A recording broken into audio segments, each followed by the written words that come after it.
Merci de suivre cette édition complète de l'information sur Equinox Télévision.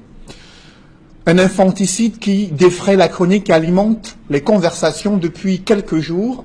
L'histoire rocambolesque met en scène une femme soupçonnée d'avoir décapité son propre enfant avec la présumée complicité du propriétaire d'un petit restaurant très fréquenté à Yaoundé.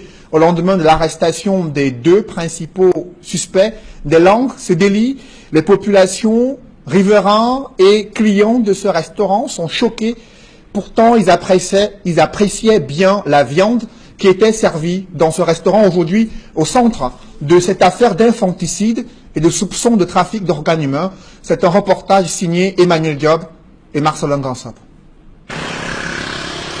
Sur les traces de cette scabreuse affaire, nous retrouvons sans difficulté le restaurant qui défraie la chronique depuis 24 heures. Il est situé à 200 mètres du lieu du carrefour Tradex éleveur et à moins de 500 mètres du bac à ordures où la tête de l'enfant décapité a été retrouvée aux premières heures de lundi. Nous sommes dans le 5e arrondissement de Yaoundé. Apparemment, ils ont constaté que quand on a trouvé le corps, la tête, il fallait qu'il rentre se débarrasser du corps. Et le corps était entre les toilettes et le mur en bois. Ils ont rentré voulant incendier la maison. Ça n'a pas pu. C'est aux environs de 2 heures qu'on a enlevé le corps. C'est les voisins qui ont trouvé le corps. Et le corps était déjà, on a boucané et coupé les bras, apprêté, puisque la tête était coupée au niveau d'ici. C'est ici, derrière la maison abritant le restaurant, dans un angle isolé et à proximité des toilettes, que les restes de l'enfant décapité ont été découverts. Interrogée par les habitants du quartier, la génitrice de la victime va d'abord nier les faits, avant finalement de passer aux aveux sous la pression populaire, laissant sans voix les habitants du quartier. Quand on a enlevé le corps aux environs de 2 heures, le lendemain ils sont revenus, le lendemain de mardi, continuent à faire le ménage, donc ils vont continuer à préparer et vendre aux gens. Les rumeurs pourraient dire que c'est eux qui savent ce qu'ils ont fait. Il y a certains voisins qui ont dit que mais nous on remarque bien la tête de l'enfant là, ce n'est pas la tête c'est pas la tête de l'enfant de la femme si. Elle dit que son enfant est à Douala. On lui a donné le téléphone d'appeler sa soeur à Douala, là où l'enfant se trouve. Elle a pris le téléphone, elle a commencé à parler en bassa.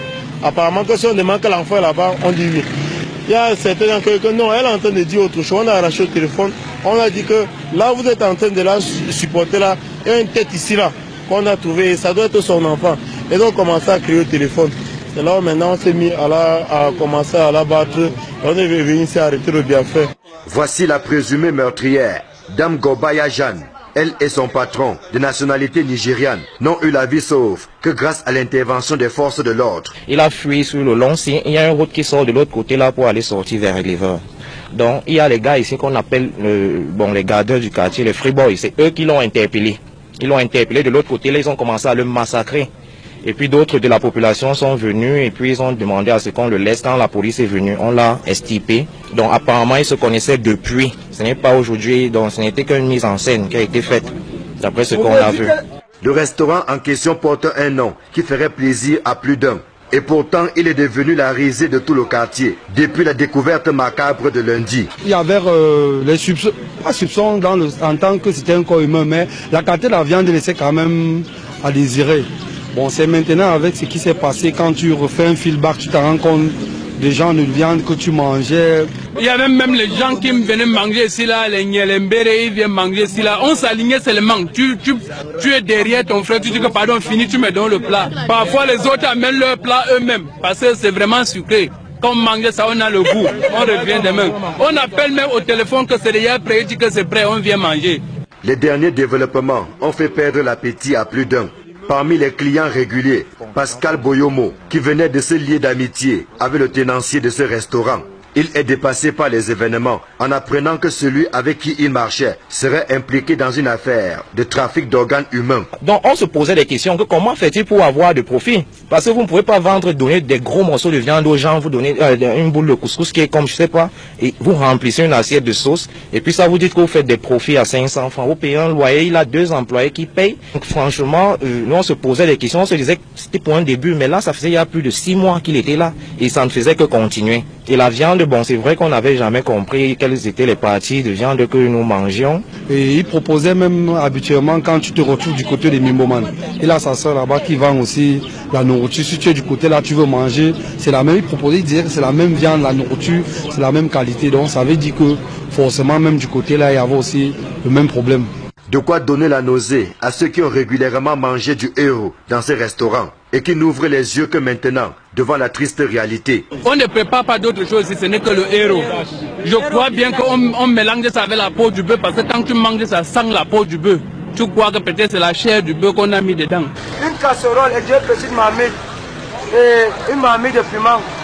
On a versé tout ça ici là, dehors. Ça a passé la nuit, même le chien n'a pas pu manger. Il faut comprendre que c'est très dangereux.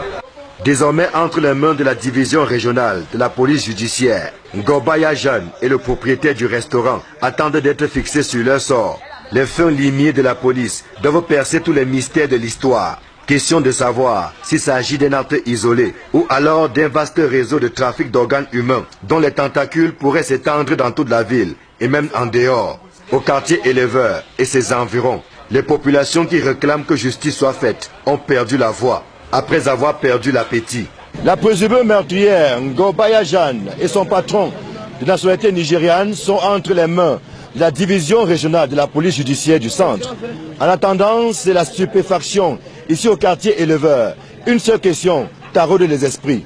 Pourquoi en est-on arrivé là? Ici Emmanuel Diop, Marcelin Gansop, Equinox Télévision.